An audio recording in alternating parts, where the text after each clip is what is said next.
It's something funny. Stay down, freak!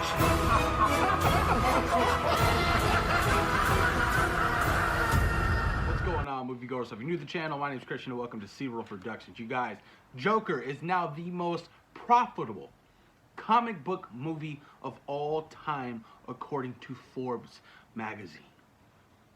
This is just insane how much money that this film has pulled in.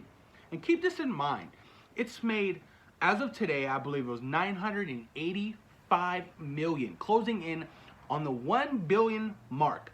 Should reach that by the end of the weekend, going into next week. It has not been released in China. And it's about to cross that 1 billion mark. That is huge. That is massive. This film is breaking box office records with the budget of only $62.5 million. Becoming the highest profitable comic book movie of all time. It's insane. Who would have thought that this film had the potential to do this at the box office? This is probably like legit Warner Brothers top dog movie in such a long time. Yeah, Aquaman made $1 billion, but Aquaman also had a budget of like 150 to 200 million dollars. And Joker was just, it's on a much smaller scale of a film. Insane. Let's look at some of the movies that it's passed. Venom made $858 million on a budget of $90 million.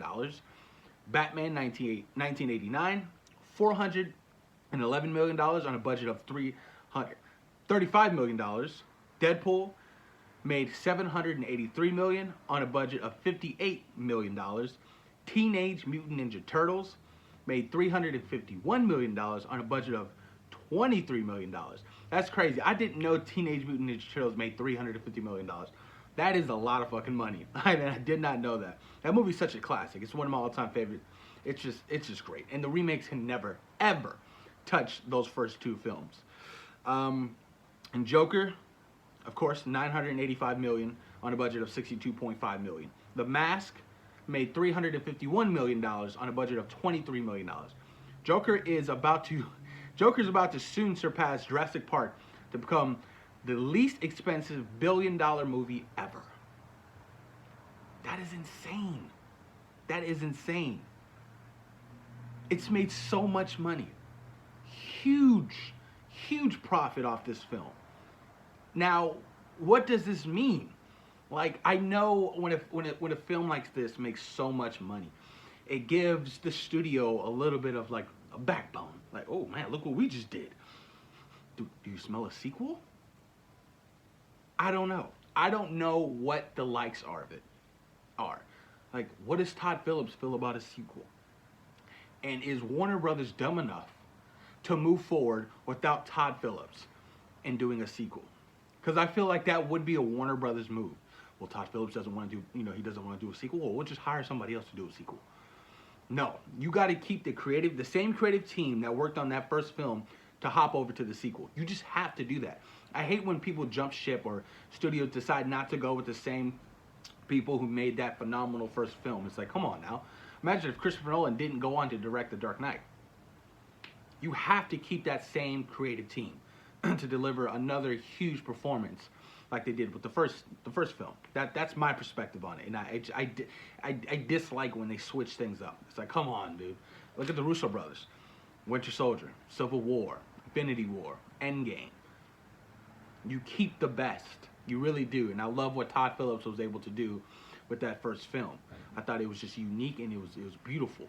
And Joaquin Phoenix, Jesus Christ. I mean, how could you not love his performance? It was unbelievable. One of the greatest performances I've ever seen.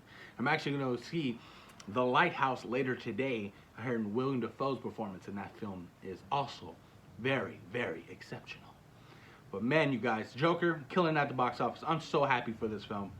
All the hate, all the negative publicity that this film was getting because it's over violent.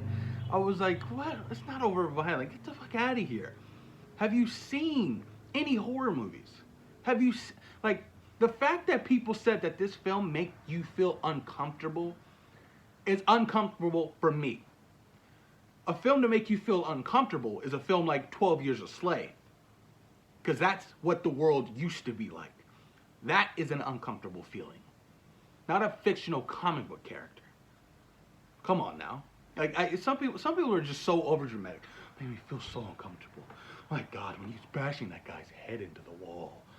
Gosh, that's so uncomfortable. What?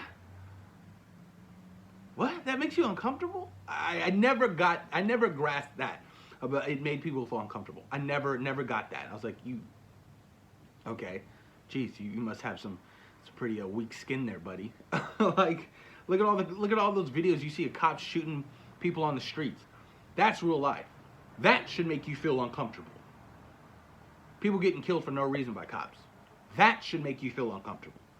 Not a fictional comic book character make you feel uncomfortable. Makes no sense. I don't get it. But y'all, I'm so happy for this film. Like I said, I'm so happy, and I'm still on the middle grounds where would I want to see a sequel? I probably would. But how they're gonna do the sequel, I don't know. Like it's middle ground for me. I'm yes and no at the same time. But it's gonna be interesting, you guys. I'm curious to see what Warner Brothers and Todd Phillips and that creative team decide what to do over the next course of maybe 6 to 8 months. Maybe they'll announce something, next 6 to 8 months to see what is happening with the sequel, or even if they decide to move forward with the sequel. But post your comments down below, guys. Let me know what you guys think about Joker now being the most profitable comic book movie of all time. Post your comments down below, you guys, and thank you for taking time in your day for watching Zero Productions. Peace.